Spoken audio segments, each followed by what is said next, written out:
Bismillahirrahmanirrahim. Assalamualaikum warahmatullahi wabarakatuh. Waalaikumsalam warahmatullahi wabarakatuh. Alhamdulillahilladzi bi ni'matihi tatimmus shalihat. Asyhadu an la ilaha illallah wahdahu la syarika lah. Wa asyhadu anna sayyidana wa nabiyyana Muhammadan abduhu wa rasuluhu la nabiyya ba'da. Allahumma shalli wa sallim wa barik ala sayyidina Muhammad wa ala alihi wa ashabihi ajma'in. Hadirin kaum muslimin muslimat jemaah maghrib Masjid Al-Muflisin rahimahumullah. Alhamdulillah, kita bersyukur kepada Allah Subhanahu wa Ta'ala atas nikmatnya yang dilimpahkan kepada kita, baik nikmat kesempatan, nikmat kesehatan, dan terutama nikmat iman. Selanjutnya mari kita berselawat kepada junjungan kita yang besar Muhammad sallallahu alaihi wasallam, Nabi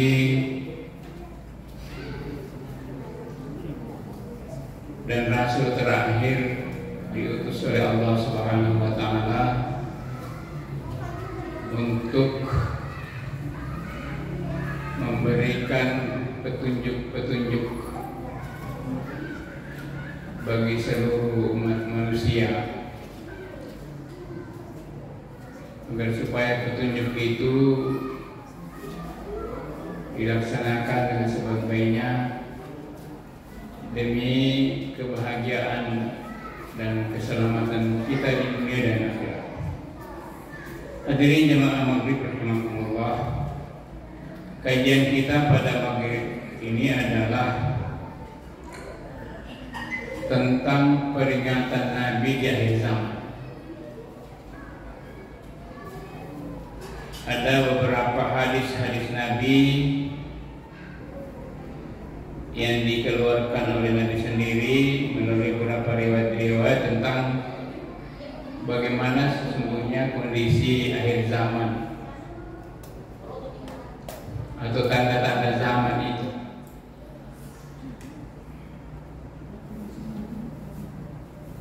Tentu kita bertanya, apakah kita sekarang ini dalam masih awal zaman atau akhir zaman, kan gitu.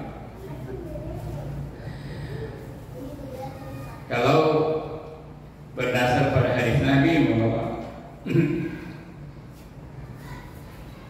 umur dunia itu 1500 tahun. Ya, meskipun itu masih diperdebatkan apakah hadis ini sahih atau bukan, tidak sahih, kan itu. Apapun itu, sekarang ini sebenarnya kalau itu yang membutuhkan, berarti kita sudah berada pada akhir zaman. Nah, Nabi mengatakan ada beberapa tanda bahwa kita sebenarnya ada pada akhir zaman itu. Mari kita mengkaji hadis-hadis tentang tanda-tanda akhir zaman itu. Yang pertama,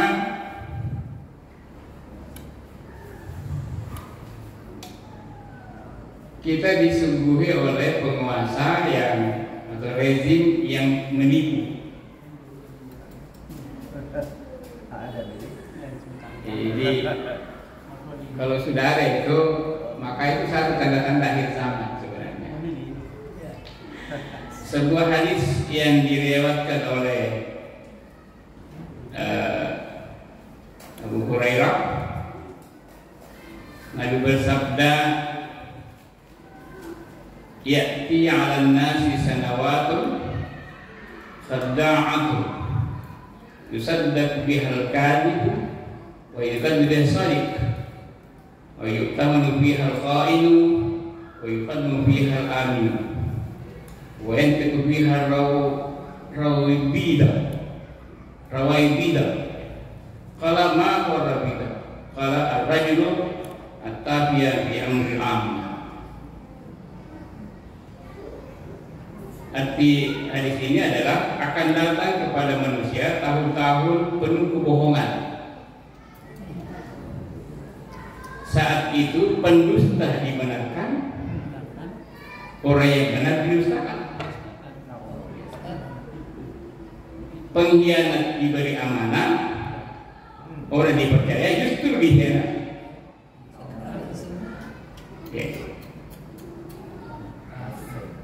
Dan Nabi berkata, Ar-Ruwaibidah itu berbicara. Ada orang tanya, apa yang dimaksud dengan Ar-Ruwaibidah? Adalah seorang laki-laki yang bodoh, ar-rajulun tafi, tapi sok mengurusi, sok tak, kira-kira bahasa kita. Sok tak. Nabi mengatakan kalau mau melihat kehancuran satu rusa, ya kasihlah mereka yang bukan ahlinya. Nah sekarang itu banyak orang yang diberikan ahli berdasarkan kedekatan, bukan berdasarkan profesionalisme. Dan itu terjadi di negara-negara Muslim, Pak. Yang penting ijazahnya. Coba negara-negara lain, meskipun tidak punya ijazah tapi dia punya keahlian, dia diangkat sebagai pejabat. Kita di sini tidak. Maka apa terjadi? Anak-anak kita itu sekolah niatnya bukan untuk menuntut ilmu, tapi untuk menuntut ijazah. Karena yang diangkat sebagai pejabat itu yang punya ijazah, meskipun tidak punya ilmu. Kira-kira begitu, Pak. Ini yang saya beri mengatakan, saya bilang sebenarnya itu ada yang namanya riba ilmu pengetahuan. Apa yang dimaksud riba pengetahuan? Misalnya kan ada orang yang ijazah S1, berarti diangkat pegawai negeri golongan 3. Gaji pokoknya itu misalnya 3 jutaan lah kira-kira gitu. Tapi pengetahuan SMA. Nah kalau diangkat di SMA golongan 1 kan, gaji pokoknya 1,2 juta atau 1,5 juta. Sisanya itu ya menjadi riba ilmu pengetahuan. Tidak sesuai dengan itu kapasitasnya. Itu makanya yang mengatakan kalau melihat hancuran satu kaum, ya kasih lain. Serahkan kepada orang yang bukan ahlinya. Ya. Itu yang pertama. Kemudian yang kedua, penjaga keamanan yang tidak amanah dan dibenci oleh Allah. Ya. Hadis ini sangat nyata dengan apa yang sedang kita hadapi sekarang ini, yaitu orang-orang yang diserahi amanah misalnya dalam pemilihan, mulai dari KPU sampai kepada keamanannya dan sebagainya, ya, yang dipercaya oleh rakyat untuk melindungi kedaulatan dan mengayomi rakyat telah berlaku sebaliknya. Nabi bersabda, sayakunu fi akhir zaman saratatun yaghduna fi ghadabillah wa yaruhuna fi sakhatillah fa iyyaka an takuna min fitanihi. Artinya akan datang di akhir zaman adanya petugas keamanan yang di pagi hari dibawa kemurkaan Allah dan sore harinya dibawa kebencian Allah. Iya, harinya dimurka, malam dibenci. Nabi mengatakan hati-hati, kamu menjadi bagian dari mereka.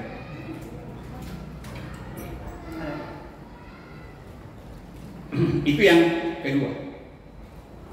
Jadi saya kira yang kita sekarang ini alami seperti itu. Yang ketiga, sebagai tanda akhir zaman adalah banyak orang Islam yang membenci keturunan Arab, ya, atau keturunan Nabi. Nah, dan hadis ini pun telah terjadi pada akhir zaman ini, baik kelompok atau perorangan yang dengan terang-terangan membenci DNA suku Arab, mulai dari menghina ulama, ingin menghapuskan agama Islam, terutama di KPD, bahkan sampai berani menghina Rasulullah SAW. Maka Nabi bersabda, "Ya Sulaiman," nah ini Pak Sulaiman bilang, "Ya Sulaiman, taqdabani fatafar dinaka." Wahai Sulaiman, jangan kamu membenci saya, karena kalau kau benci saya, Anda akan berpisah dengan agama. Fatafar dinaka. Qultu ya Rasulullah, kaifa aqdab? Bagaimana? Saya benci kamu, ya kan? Wabika hadan Allah, sedangkan kamu ada hadir untuk memberikan petunjuk kepada kami. Kala Rasulullah, tabghadul Arab, fatabghadani. Jika kamu membenci orang Arab, berarti pada dasarnya adalah kamu membenci saya. Ini juga tanda-tanda zaman, Pak. Ya. Sekarang ini dengan konsep Islam Nusantara, seolah-olah Islam Arab itu lebih bagus daripada Islam Nusantara. Ada dialog antara dulu waktu siapa? Ketua PBNU dengan Syekh dari dari Mesir, membongkarkan Islam Nusantara. Katanya di sini Islam dan damai. Di Arab sana itu dibongkar dengan di atas pedang. Ini orang Islam, ketua Euro besar. Kalau kita berpikir, kok kiai dan alumni Madinah kok bisa bicara begitu? Ya ilmunya diperoleh dari Arab, dari Madinah. Banggakan. Nah sekarang itulah konsep itulah sekarang ini di mana mana pegawai negeri dikader tentang moderasi beragama. Ini kan tidak terpancing juga. Saya ada beberapa anak-anak yang saya bimbing tentang moderasi beragama itu, saya bilang jangan Anda terpancing dengan itu, kan isu-isu barat itu sebenarnya, ya kan? Tentang terorisme, tentang apa, itu sebenarnya ada isu barat untuk melemahkan kekuatan Islam. Sekarang kan ada simbol sekarang ini politik. Anak-anak yang santri enaknya ngomong itu Islam yes, politik Islam no. Saya bilang, Anda ini pernah pesantren atau mana lulusan dari masa itu kok tidak itu Nur Haris Maji, betul itu Nur Haris Maji, tapi tahu siapa latar belakang Nur Haris Maji?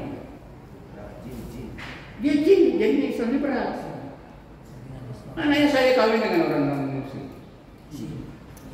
Dia tidak boleh menjadi contoh, itu jadi contoh kalau pemikiran-pemikiran yang boleh, tapi kalau hal yang seperti itu kan boleh itu kan. Karena apa? Buat apa ada ilmu fikih, ilmu siasat, fikih siasat?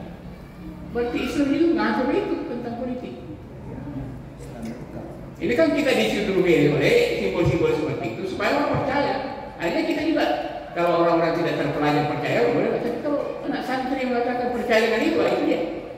Ini yang apa namanya merusak pikiran-pikiran kita sebenarnya.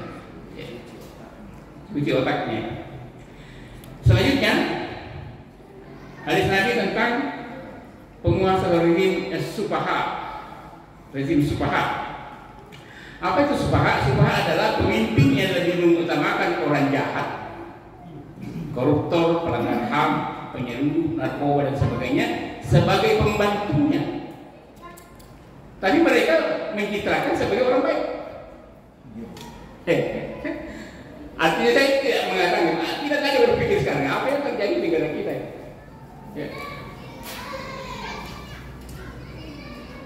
Sudah ada undang-undangnya bahwa koruptor itu tidak boleh jadi caleg lagi. Ternyata kan saya lihat baca dia itu mantan apa namanya konsep apa menteri adunya Pak Prabowo nanti katanya kalau terpilih itu adalah orang yang mantan menteri sosial, pernah di penjara puluhan tahun.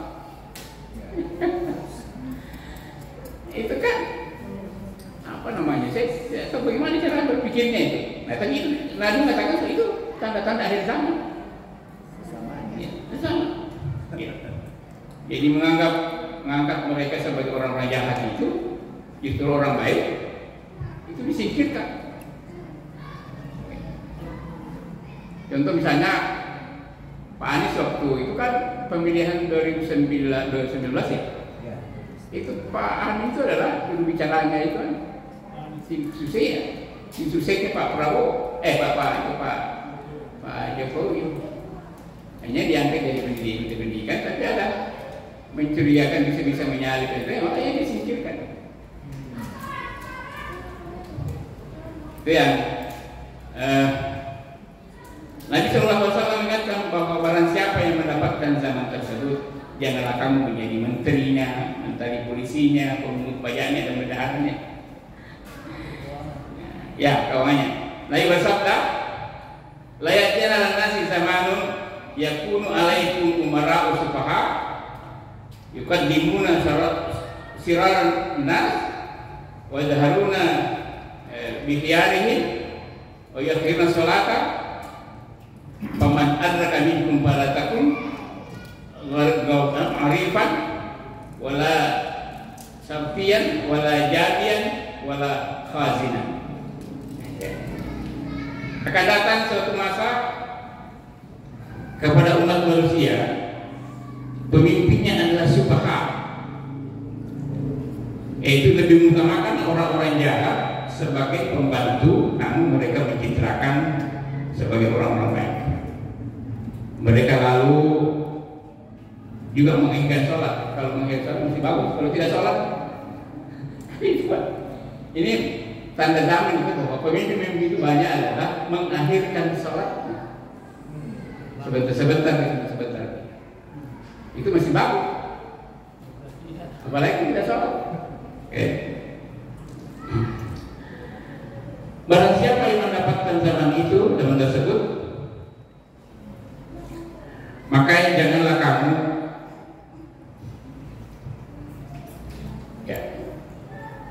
janganlah kamu menjadi polisinya,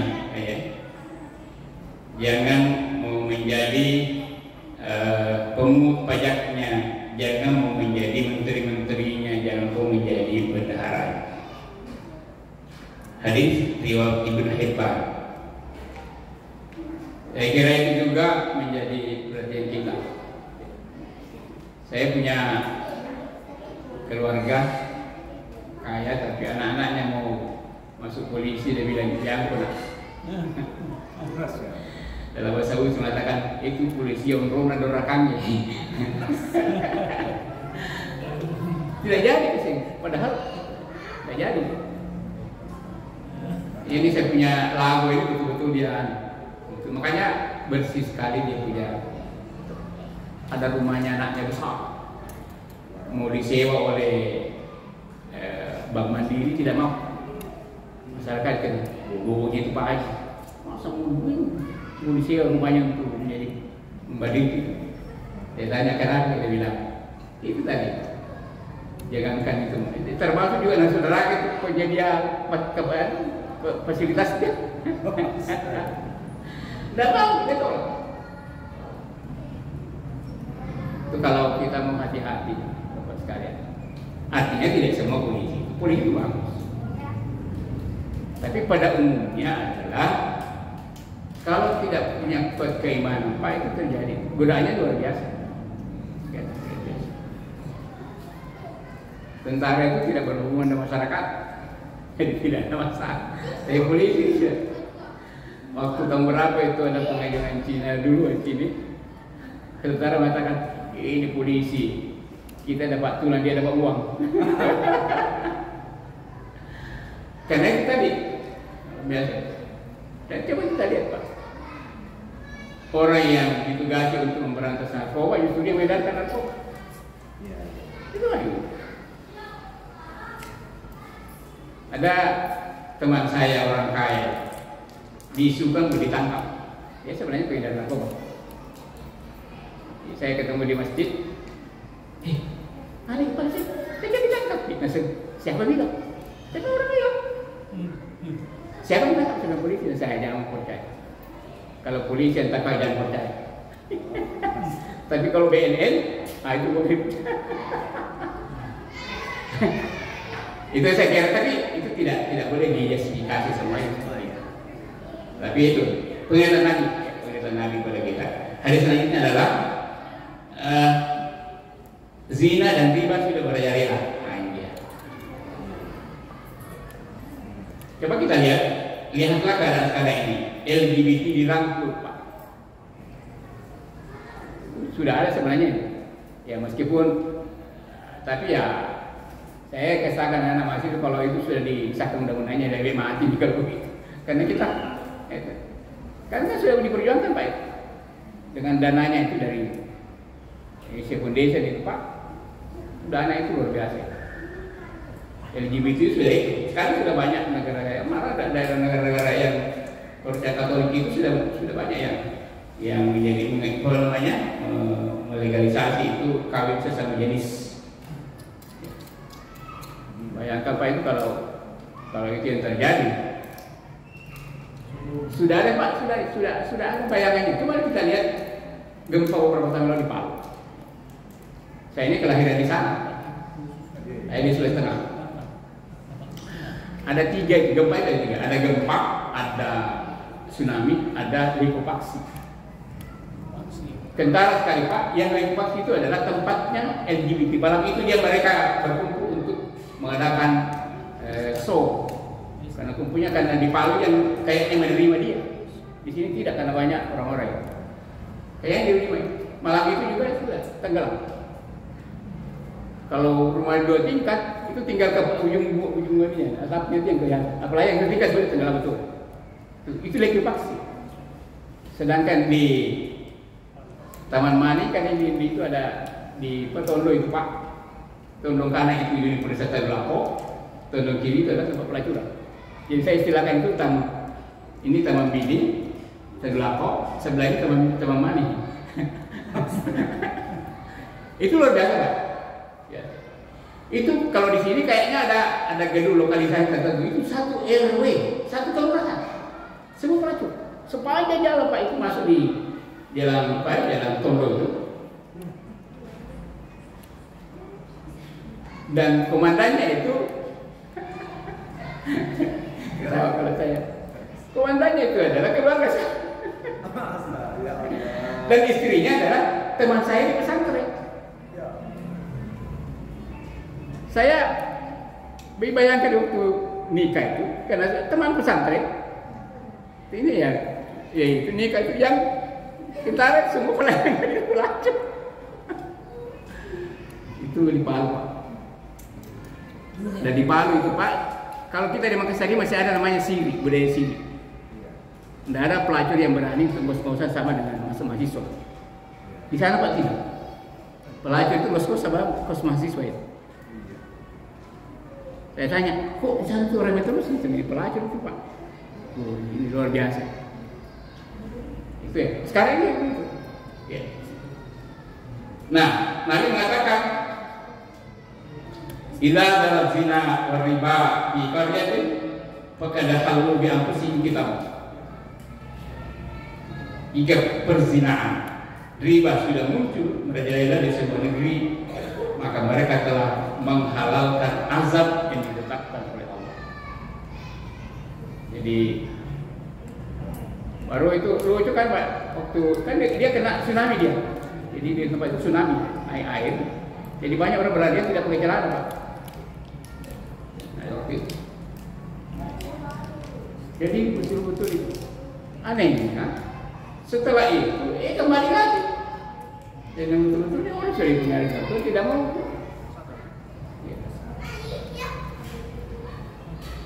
Bapak sekalian, nah saya kira Nabi itulah 5 tanda akhir zaman. Ya. Karena banyak orang yang diam dengan kezaliman, apalagi bagian daripada kezaliman itu, saya kira itu juga tanda-tanda zaman. Penguasa yang sudah sepakat menunjuk orang-orang yang tidak kapabel untuk menjadi pembantunya, ya, itu juga tanda-tanda. Oleh karena itu tentu kita berharap. Dan sekarang ini Nabi itu mengatakan bahwa aminkum munkaran falyughayyirhu biyadihi. Jadi kita tidak berdaya, Pak. Kita hanya mungkin bisa dengan doa, pemilisan. Kalau tidak pemilisannya maka tinggal qalbi, artinya kita beristighfar dan keluarga kita jaga daripada kezaliman ini, sehingga kita masih berada pada lindungan Allah Subhanahu Wa Taala, dan mudah-mudahan dengan kondisi seperti ini tidak, karena ada hadis Nabi mengatakan kalau Allah ingin menghancurkan satu kaum maka Dia membiarkan penguasa zalim berkuasa di tempatnya. Kita khawatir jangan sampai ini yang menimpa kita. Mudah-mudahan nanti penguasa yang terpilih ini tidak betul-betul berniat tulus untuk memajukan negara kita, memajukan agama kita. Terima kasih. Billahi taufiq wal hidayah. Assalamualaikum